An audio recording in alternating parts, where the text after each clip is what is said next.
Hello, my name's Jay Lewis. I'm an inspector in the Ergonomics and Working Environment team here at Safe Work New South Wales, and I'm going to be running you through a webinar on the management of hazardous manual tasks. Now, unfortunately in the workplace there are thousands of injuries each year as a result of a worker conducting a hazardous manual task. So today I want to run you through some key definitions, legislative requirements and key messages and approaches that we here at Safe Work New South Wales would like workplaces to do in order to prevent injury occurring. Now, to start out with, a lot of workplaces do manual handling. Manual tasks occur on a daily basis. And when I'm out there talking to workplaces and they're telling me they have an issue with manual handling, the very first thing I try and get the understanding of is the difference between manual handling and a hazardous manual task. Because it's not the manual handling component that people need to go through and fix. It's actually the hazardous component of that. So let's go through and talk about the definition of what is a hazardous manual task. As you can see, there's a definition up on the screen at the moment. This definition is actually a good definition of what is manual handling. So, requiring a task that requires a person to lift, lower, push, pull, carry or otherwise move, hold or restrain any person, animal or thing. It's what a lot of people do on a daily basis. Now, manual handling itself is actually okay. What we do want people to focus on is when that manual task actually becomes hazardous. And if there's one thing you do get out of today's webinar, it's actually to understand that definition between manual handling and a hazardous manual task. So when does that task become hazardous? Well, it's when someone's doing that task that you can see above and they're exposed to one or more of the following risk factors. That is, they're doing a task and they actually have to use repetitive or sustained use of force. They need to use high or sudden force. They're doing a task with repetitious movement, so they're doing the same thing over and over again. They're in a sustained or awkward posture while they're doing the task, or they're exposed to vibration. So a key element here is to understand that you don't want to go around looking when everything's manual. You need to be looking at when your workers are doing a task and they're actually hazardous. So looking at that force, that repetitious movement, their posture and their vibration exposure as well. So when a worker's doing a hazardous manual task, there's a possibility that they may get hurt. And the injury that we really need to go out there and prevent from happening in the workplace are what we call musculoskeletal disorders, or MSDs. Now, an MSD is pretty much an injury of the muscles, nerves, tendons, ligaments, joints, cartilages or spinal discs. It's a disorder of the skeletal system, and they are definitely caused by workers conducting hazardous manual tasks, also by slips, trips and falls, or being hit by other objects as well. So, if a worker is doing a hazardous manual task, there's a likelihood that they may get what we call an MSD. Now, there's legislation involved around the management of a hazardous manual task, and I'm going to go through and talk about that now, just so you have an understanding of what is required. So the Work Health and Safety Regulation does state that a business, a PCBU, must manage those risks to health and safety associated with an MSD when a worker is doing a hazardous manual task. It pretty much states that when a worker is doing that task, they may get injured, so you actually need to use the risk management principles to go through, find, assess and fix those problems. So it's quite broad, but it does put the obligation back to the duty holder to say, hey, we need to find when and where our workers are doing a hazardous manual task, and we actually need to fix that problem as well. One of the key parts of this legislation that I really try and implore workplaces to follow is definitely Clause 60 Part 2, which talks about when you want to go through and fix a hazardous manual task, you need to have regard for all those relevant matters that could actually, that are pretty much the source of the risk. So when a worker is doing a task and then you want to go through and implement a control measure, you need to go through and actually have a look at the workplace environmental conditions, the design of the work area, the layout of the work area, the systems of work, and issues associated with the actual load as well. It's at this point I usually tell a lot of workplaces, don't just focus on the weight. You need to look at all those other factors as well. Yeah. Look at the layout of the work area. It could be because of the layout that your work is in an awkward posture. It could be because of the systems of work that someone is doing repetitious movement. So these factors here that workplaces must go through and look at are really the key to when you want to go through and implement a good control measure. But I will talk about that a little bit later as well. Now, there's only one more clause in the regulations that actually focus on the management of hazardous manual tasks, and that's Clause 61. And what we sort of deem this as that safety by design. So it pretty much states, if you go through and design, construct, import plant or structures, then you actually need to make sure that they're designed, manufactured, installed to eliminate the need for a hazardous manual task to occur. So I'll give you a bit of an example.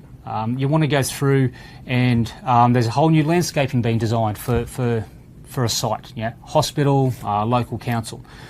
You tend to find it's designed with a lot of grassy areas on big slopes.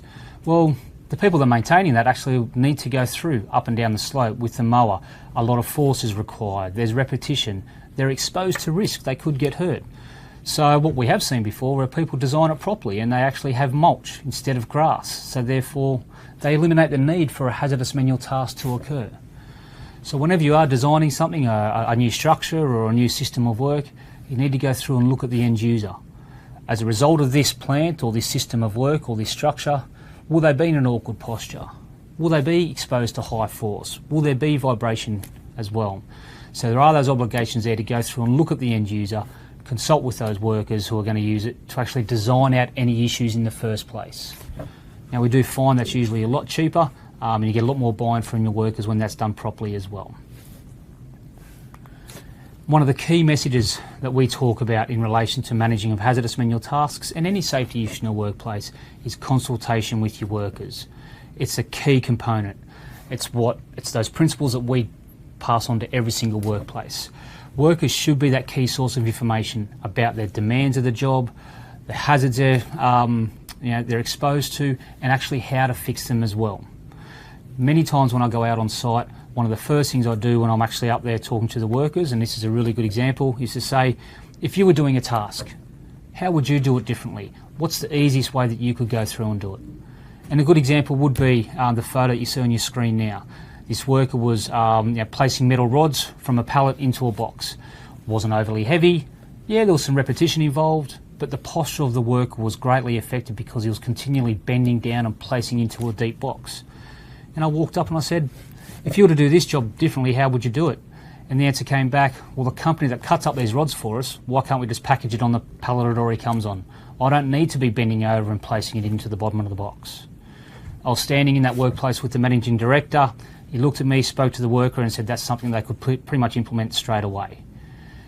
So when we're out there looking at that workplace, we're looking at their posture, their forces, their repetition, and we focused on that to actually fix a problem, and the worker already had the solution there straight away. So it's imperative that you talk to your workers because they're the guys that are going to help you find and fix those problems. So we've gone through and spoken about the definition of a hazardous manual task, ensuring that you're consulting with your workers. We spoke about identifying those risks, assessing them, and implementing controls. In other words, risk management of a hazardous manual task. So what I'm going to go through now is to work through this worksheet that you can see on your screen, which can be easily downloaded from our website. And it is the risk management process for manual tasks. Anytime I'm talking to a business, I take out this sheet of paper and I say, when you want to go through and know what would be a good, the good principles to base your system on, it would be this sheet of paper. Okay, so where you can go through and follow those. And this is what I talk to a lot of workplaces about as well. So the first stage is to go through and identify. As I touch base on the definition of a hazardous manual task, that's what you want to identify in the workplace. You want to go through and say, okay then, yep, our workers are doing a manual task. Where and when and for how long is that task actually hazardous? When are they doing any application of force, be it sudden force, be it high force or repetitious force, so used over a long period of time? What is their posture like? Is it an awkward posture? Is it a sustained posture where they've got to be holding things above their head or below their knees for prolonged periods of time? Is their movement repetitious? Does it happen again and again and again? And are they exposed to any vibration whilst they're doing their task as well? So that identify stage is really, really important. So we don't want workplaces to go through and try and focus on every single thing that's manual because you don't have the time and the resources. You need to identify when someone's doing a manual task, and then you need to identify when and where and for how long that task is actually hazardous. It really is the key component.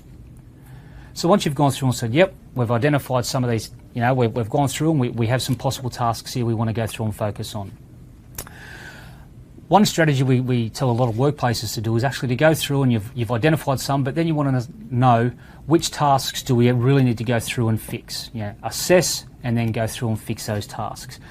And instead of trying to do an assessment every day or go through and getting forms filled out, we say to a lot of workplaces, go through and find your top 5 or you find your top 10 issues and fix those first. We encourage workplaces doing a survey to workers. Okay, don't wait until an injury occurs, which is what we historically see a lot. Unfortunately, within the management of MSDs in the workplace, a lot of workplaces just go through and wait until an injury occurs. The horse is already bolted then. What you need to do is go through and find what are those tasks that have the potential to hurt somebody and then fix those. So on our website you'll find a really good form called Identifying HMTs, and it gives a good overview of a type of surveys you can ask your workers to go through and hone in on the problems. Things like, when you're doing a job, when do you go home from that job feeling sore? When do you have any pain or any discomfort? It's a really good indicator.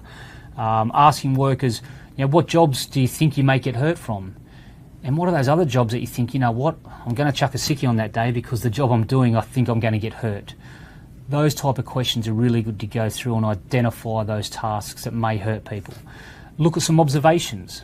Go through and look at when and where they're exposed to force and their awkward postures or static postures. Have a look at some hazard reports, when workers are reporting it. And yes, also go through and have a look at your workers' compensation data and your injuries. So using all those indicators together, that's when you know what task can we go through and focus on, and then what do we need to assess in order to fix. So when it's coming to look at the assessment of a task, you want to go through and say, how often, how long are those postures, those forces, those movements conducted for? What's the duration of the task? What type of forceful exertions are needed as well? So you want to go through and have a look at that when you're doing the assessment.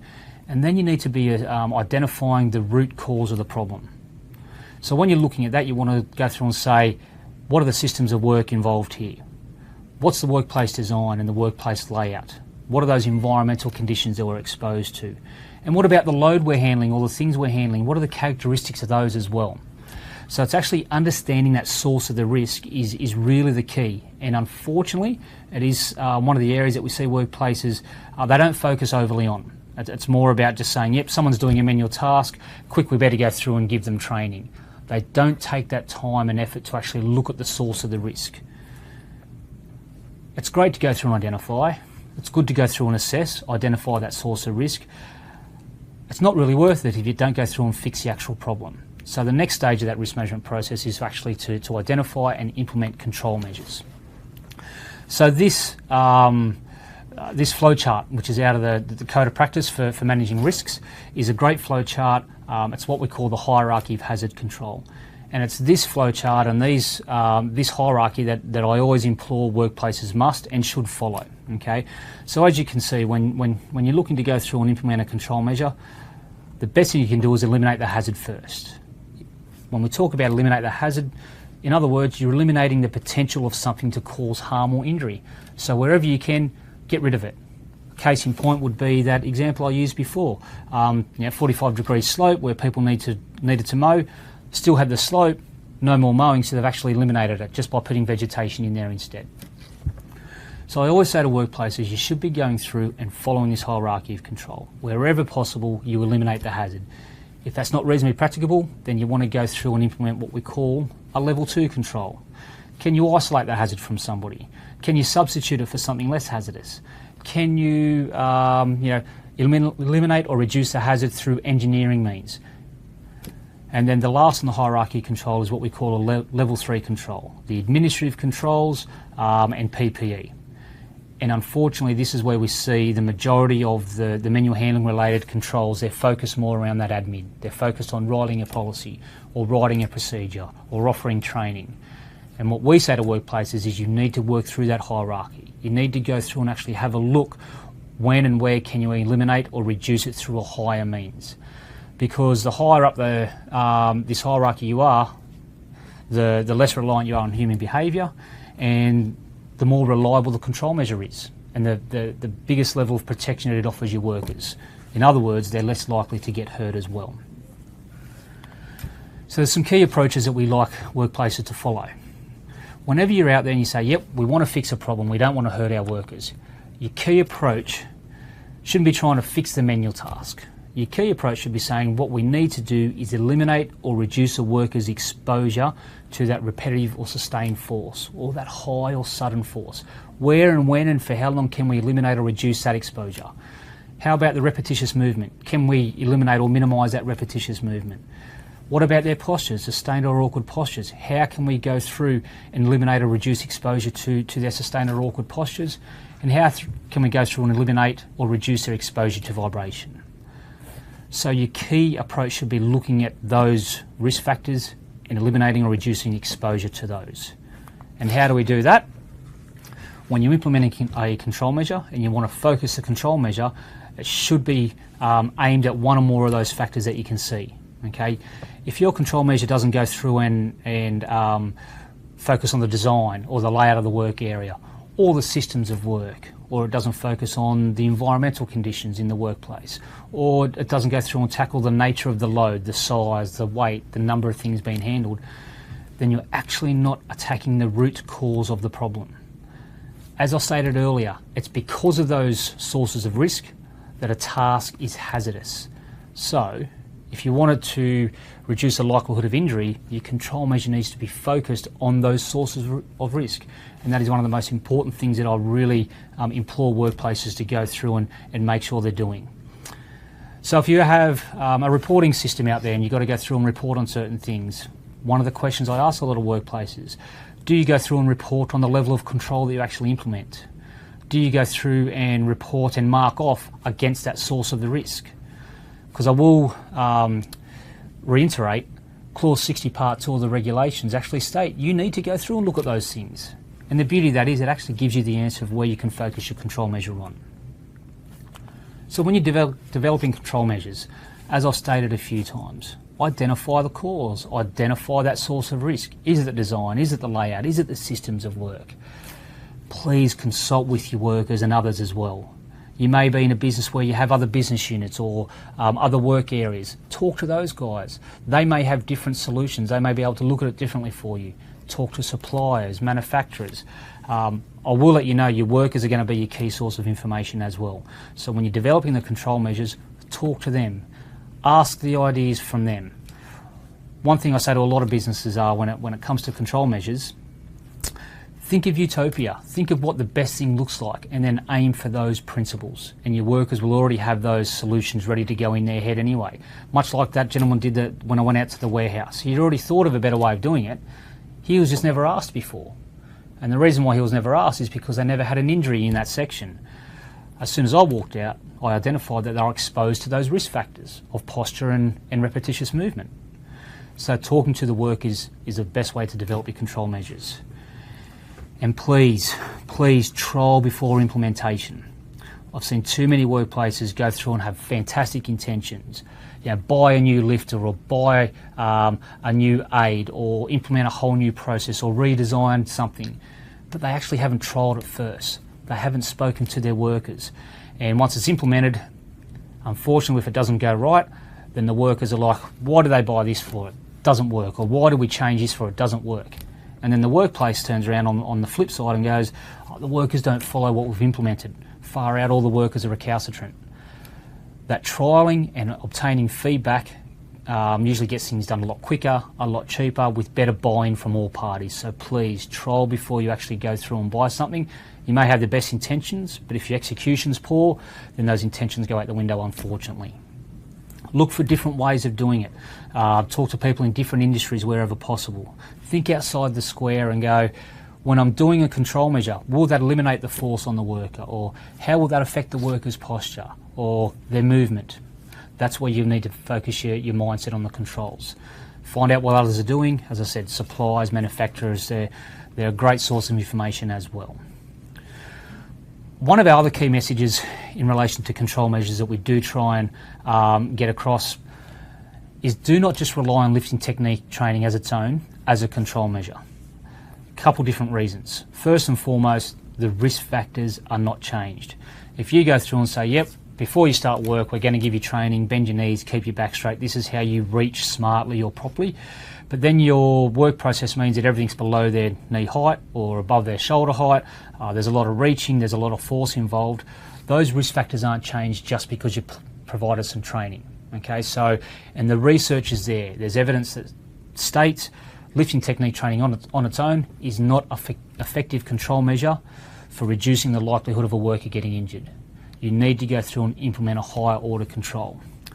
Going through and providing information on how the body works, training on how to do a task a certain way because that's the control measure, that's okay. But just the general lifting technique training, please don't do that as the first thing. Whenever I walk out to a workplace and I'm giving them advice, the first question I ask is, how do you manage manual handling or hazardous manual tasks? And 8 times out of 10, they show me their manual handling training procedure. I always look beyond that and say, show me how you're fixing the actual problems. I'll give you a bit of an example here. So you could see the gentleman lifting off the pallet. Happens in a lot of warehouses, a lot of lifting, picking of orders, putting up, putting down. Well, he's been trained when he first started, gets annual manual handling training, but you can see from his position of his body there, can't bend the knees, can't keep the back straight. The systems of work, the design of the work actually puts him at risk straight away. The other gentleman there, within a healthcare setting, needs to be taking things in and out of a box all the time. Okay, these are surgical instruments. Healthcare workers get manual handling training on when they start on an annual basis, but that whole lift properly does not reduce any exposure at all for risk for these people. Something along the lines of, having a height adjustable pallet riser, so therefore they're in a better posture, or having some system of work that actually reduces the need for a worker to bend and they can actually do it in a much better posture and reduces the amount of force as well. They're the type of controls that people should be looking at doing, not just relying on their workers lifting properly. So it's great to go through and identify the issues, assess them, and then put some really good strong controls in there.